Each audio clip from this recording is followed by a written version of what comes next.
В начале встречи вице-президент Бадра Гунба поблагодарил экс-министра юстиции Марину Пиле за проделанную работу, отметив ее искреннюю преданность профессии. Марина Пиле обратилась к коллективу со словами благодарности и подчеркнула, что работа на такой ответственной должности дает колоссальный опыт. Конечно, хочу поблагодарить всех работников Министерства юстиции, это и работники аппарата, государственных нотариальных контор, органов ЗАГС, службы судебных исполнителей, Института судебных экспертиз за совместную работу и поддержку.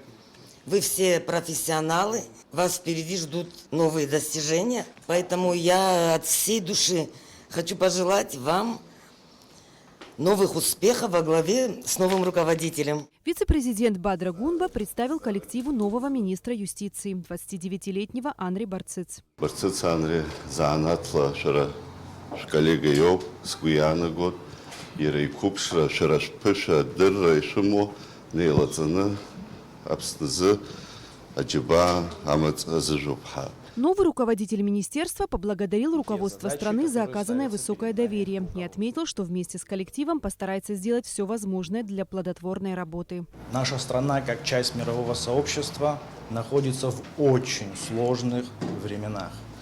И эти времена несут вызовы, в том числе и для правовой системы нашего государства.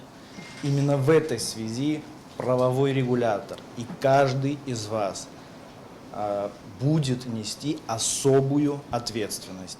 Здесь понадобятся ваши компетенции, ваша энергия, ваша целеустремленность.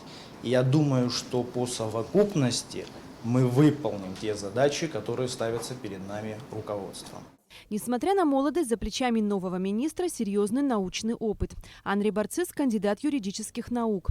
С 2014 года по настоящее время преподаватель и старший преподаватель кафедры конституционного и муниципального права Московского государственного юридического университета имени Кутафина. С 2017 по 2019 годы работал заместителем заведующего кафедрой. Анри Барцыц является автором и соавтором более 20 научных статей.